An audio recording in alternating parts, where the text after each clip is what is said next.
প্রিয় দর্শক, স্বাগত জানাচ্ছি সারাদিনের সংবাদে প্রতিদিনের আয়োজন রাত 11টার শীর্ষ সংবাদে। সারা বিশ্বের গুরুত্বপূর্ণ সব সংবাদের শিরোনাম জেনে নিন শুরুতেই।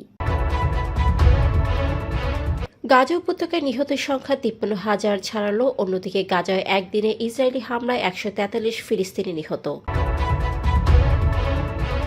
8 মাসে পাচার হয়েছে 90,000 কোটি টাকা, বললেন মির্জা আব্বাস। ভারতে আরও একটি যুদ্ধ বিমান ভূপাতিত করার দাবি পাকিস্তানের। পাকিস্তান ভারতের মিথ্যা অহংকার চুরমার করে দিয়েছে, বললেন শাহবাজ শরীফ। অপরদিকে পাকিস্তানের সঙ্গে সিন্ধি পানি চুক্তি স্থগিতই থাকবে, বললেন জয়শঙ্কর। পেহেলগামে হামলার অজুহাতে 2,000-এর বেশি কাশ্মীরি আটক, জাতিসংঘে পাকিস্তান অ্যাম্বাসেডরের উদ্বেগ।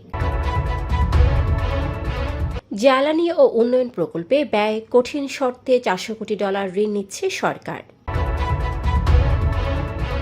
ভারতের নিরাপত্তা বাহিনীর অভিযানে 31 মাওবাদী নিহত। জুলাই থেকে 20% কমছে ইন্টারনেটের দাম। ট্রাম্পের পরোক্ষ আমন্ত্রণ প্রত্যাখ্যান করলেন পুতিন। ব্রাহ্মণবাড়িয়া সীমান্তে বিএসএফের 750 জনকে পুশিনের চেষ্টা। বিশ্ববাজারে জ্বালানি তেলের দামে বড় পতন। শুনছিলেন সংবাদ শিরোনাম, এবারে বিস্তারিত। ফ্যাশন ব্র্যান্ড মানে আর্ট। ইসরায়েলি বর্বর হামলায় গাজায় একদিনে 143 ফিলিস্তিনি নিহত হয়েছেন বলে জানিয়েছে মেডিকেল সূত্র।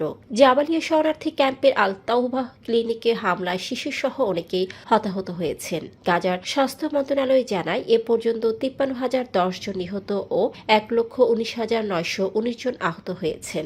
সরকার পরিচালিত মিডিয়া অফিস জানায় ধ্বংসস্তূপে এখনো হাজারো মানুষ নিখোঁজ। ধারণা করা হচ্ছে নিহতের প্রকৃত সংখ্যা 61,700 ছাড়িয়েছে। বিএনপি স্থায়ী কমিটির সদস্য মির্জা আব্বাস বলেছেন, আওয়ামী লীগ দেশ থেকে হাজার হাজার কোটি টাকা পাচার করেছে, এটি সত্য। অন্তর্বর্তী সরকারের গত 8 মাসেও দেশ থেকে 90,000 কোটি টাকা পাচার হয়ে গেছে। সরকারের লোকজনই চাঁদাবাজির সঙ্গে সম্পৃক্ত। বৃহস্পতিবার বিকেলে কুমিল্লা নগরের শিল্পকলা একাডেমি মিলনায়তনে বিভাগীয় বিএনপির সদস্য ফরম বিতরণ অনুষ্ঠানে তিনি এসব কথা বলেন। পাকিস্তান চলতি মাসের শুরুতে সংঘাতের সময় ভারতের একটি মিরাজ 2000 যুদ্ধ বিমান ভূপাতিত করেছে বলে নিশ্চিত করেছেন প্রধানমন্ত্রী শাহবাজ শরীফ। তিনি বলেন, পাকিস্তানি বাহিনী ভারতের মিথ্যা অহংকার চূর্ণ করে বিশ্বকে বুঝিয়েছে এ অঞ্চলের সব রাষ্ট্রই সমান। এদিকে পাকিস্তানের সঙ্গে সিন্ধু পানি চুক্তি স্থগিত থাকবে বলে জানিয়েছে ভারতের পররাষ্ট্রমন্ত্রী এস জয়শঙ্কর। তিনি বলেন, পাকিস্তান সীমান্ত সন্ত্রাসবাদে মদদ বন্ধ না করা পর্যন্ত এই অবস্থার পরিবর্তন হবে না। ভারতের অবৈধ দখলে থাকা জম্মু ও কাশ্মীরে মানবাধিকার লঙ্ঘনের ভয়াবহ চিত্র তুলে ধরেছেন পাকিস্তানের জাতিসংঘস্থ স্থায়ী প্রতিনিধি অ্যাম্বাসেডর আসিম ইফতেখার আহমেদ। তিনি বলেছেন, পেহেলগাম হামলার ঘটনাকে অজুহাত হিসেবে ব্যবহার করে ভারত 2,000-এর বেশি কাশ্মীরকে আটক করেছে। জাতিসংঘ নিরাপত্তা পরিষদের এক ব্রিফিংয়ে তিনি এ মন্তব্য করেন। জ্বালানি সার আমদানি, বাজেট সহায়তা ও উন্নয়ন প্রকল্পে অর্থ যোগাতে বাংলাদেশ সরকার $4.074 বিলিয়ন কঠিন শর্তযুক্ত বৈদেশিক ঋণ নিচ্ছে। এর মধ্যে $275 কোটি যাবে সার, পেট্রোলিয়াম ও এলএনজি আমদানিতে। গতকাল অর্থ উপদেষ্টা ডক্টর সালেউদ্দিন আহমেদের সভাপতিত্বে অনমনীয় ঋণ বিষয়ক স্থায়ী কমিটির সভায় এই অনুমোদন দেওয়া হয়।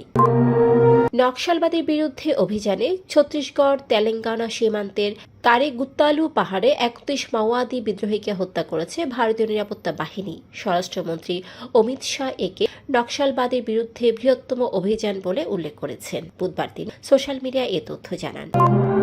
চলতি বছরের 1 জুলাই থেকে আইএসপি ও আইআইজি পর্যায়ে ইন্টারনেটের দাম 20% কমবে বলে জানিয়েছেন প্রধান উপদেষ্টার আইসিটি বিষয়ক বিশেষ সহকারী ফয়েজ আহমেদ তৈয়ব। বৃহস্পতিবার বিশ্ব টেলিযোগাযোগ ও তথ্য সমাজ দিবস উপলক্ষে আগারগাঁওয়ের বিটিআরসি ভবনে এক সংবাদ সম্মেলনে তিনি এ ঘোষণা দেন। রাশিয়া ইউক্রেন যুদ্ধ নিয়ে তুরস্কে বৈঠকের আগ্রহ দেখালেও রুশ প্রেসিডেন্ট পুতিনের সঙ্গে সাক্ষাৎ প্রসঙ্গে ডোনাল্ড ট্রাম্পের পরোক্ষ আমন্ত্রণ প্রত্যাখ্যান করেছেন পুতিন। কাতারে এক বক্তব্যে ট্রাম্প বলেন, তুরস্কের শান্তি আলোচনায় অগ্রগতি হলে তিনি সেখানে যেতে পারেন। ব্রাহ্মণবাড়িয়ার বিজয়নগর সীমান্ত দিয়ে গভীর রাতে 750 জনকে পুশিন করতে চেয়েছিল ভারতীয় বিএসএফ। তবে বিজিবি ও স্থানীয়দের কঠোর প্রতিরোধে তারা ব্যর্থ হয়। এই ঘটনায় রাতভর উত্তেজনা থাকলেও পরিস্থিতি বুঝে বিএসএফ সরে গেলে কোনো সমস্যা হয়নি। পারমাণবিক চুক্তি নিয়ে যুক্তরাষ্ট্র ও ইরানের মধ্যে ইতিবাচক আলোচনা চলছে। শিগগির চুক্তি সই হতে পারে বলে ধারণা করা হচ্ছে, আর প্রেসিডেন্ট ট্রাম্পও আশার ইঙ্গিত দিয়েছেন। এর প্রভাবেই বিশ্ববাজারে জ্বালানি তেলের দাম প্রায় 4% কমে বৃহস্পতিবার ব্রেন্ট ক্রুডের দাম ব্যারেল প্রতি $64 নেমেছে। দর্শক, এতক্ষণ আমাদের সাথে থাকার জন্য ধন্যবাদ। প্রতি মুহূর্তে দেশ বিদেশের গুরুত্বপূর্ণ সব সংবাদ জানতে ভিজিট করুন www.সারাদিনেরসংবাদ.com ও চোখ রাখুন সারাদিনের সংবাদের অফিসিয়াল ফেসবুক পেজে। Fashion brand money art.